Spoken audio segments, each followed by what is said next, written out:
phone there, Hank, before you call your pastor up and say, hey, we got to get these men to start acting like men.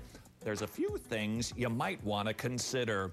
Welcome back to Wretched. Imagine you're at your job and give or take 100 people walk by during the day to criticize what you're doing all day long.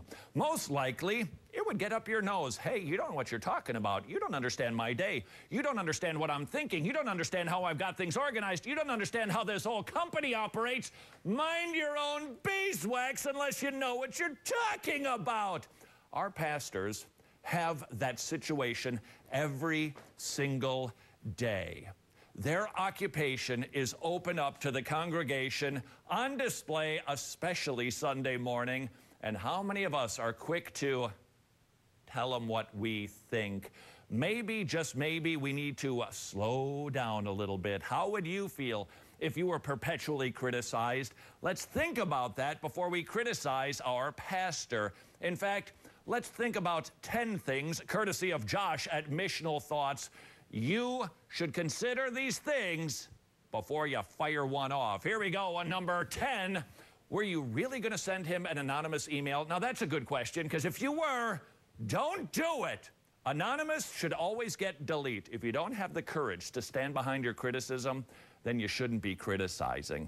Question number 9 to ask before you criticize the pastor. Have you waited 24 hours? It's a cooling period, if you will. We do it with other weapons. Why don't we do it with the weapon of our tongue? Just wait. Okay, maybe you heard a line in the sermon and it really did bother you. You can ask yourself the question, was it a big deal? Was it a slip? Was it just a little unclear? Did he just quote a guy that endorsed a guy who endorsed a guy who doesn't believe in the Trinity? Whoa, Wilbur. Why don't you just give it 24 hours and just see how it settles down? Before blasting the pastor at the door for the Sunday sermon, just chill. And if it's still on your heart and mind, then you can apply some of these other questions after 24 hours. Another question you should ask before you criticize: am I jealous of my pastor? There are some people who are indeed jealous of their pastor. They want to be up there. They're better orators. They have a bigger degree, and they should be in the pulpit or leading the Sunday school class, and it's possible that there's just a little vein of jealousy inside of them. You have to ask yourself that question. Am I criticizing the pastor because I am simply jealous? And if you are, then guess what? It's not time to criticize your pastor. It's actually time to repent. Number 7, why does this matter?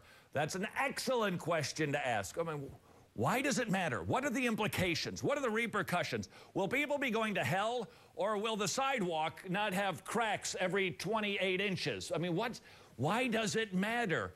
And if ultimately you conclude, doesn't really make that big of a difference, then maybe you don't need to talk to your pastor about it, and you certainly don't need to criticize him. Another question that you should ask, number 6, do I want to help my pastor or simply point out a fault? In other words, you got to search your own heart on this one. Why are you wanting to criticize your pastor? Are you genuinely concerned? You know what? I think my pastor's in trouble here.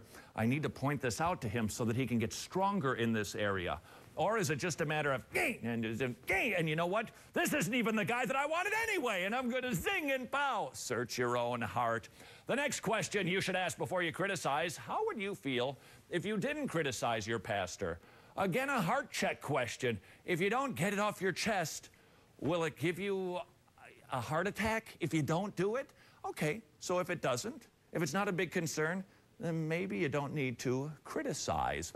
Question number 4, what if nothing changes? Ooh, that's a good one. What if the pastor says, you know what, I've heard your complaint. I understand exactly where you're coming from, and I disagree, and I am going to do absolutely nothing about it. How would you react to that? If your reaction is, well, I guess then I would just, be annoyed and stuff, but is it so big? Is this so important that it would be like, kids, we're moving on to another church? If it's that monstrously big, that heretical, that awful, then bring it up. If not, maybe not. Another question to ask before you criticize: is your criticism from the Bible? Is your pastor doing something that is not biblical, Or is this simply a preference issue? Carpet color. Not really biblical. Kind of a preference thing. What about that drum set? Not really a biblical deal. Kind of a preference thing. Can you talk about it? Of course you can. Can you discuss it? Absolutely. Criticize? Another question to ask before criticizing the preacher. Have you talked to anyone else? Have you already sinned? Hey, listen, I'm just sharing this because my heart is so heavy. I just got to talk to you about the past. See what you think about this. Are you just using that as a screen to gossip? Maybe you're gossiping about the pastor in prayer. Lord, please help the pastor to grow in wisdom so that he preaches more exegetically on Sunday morning, because he's far too topical in his... And you're just accusing the pastor. You're criticizing the pastor in prayer, just like the devil does. One last question to consider before you criticize. Is this consistent with my pastor's character? Maybe he said something, he did something. Maybe you saw him yell at his kids. Okay, how does he normally treat the kids? Oh, he's really great with the kids. Right. So maybe instead of criticizing, if it's that big of a deal, maybe instead walking alongside of him and actually walking alongside of him. Instead of criticizing, saying, hey, pastor, how can I help? And one of the greatest ways that we can help is to not criticize, but to encourage. Until tomorrow, go serve your King.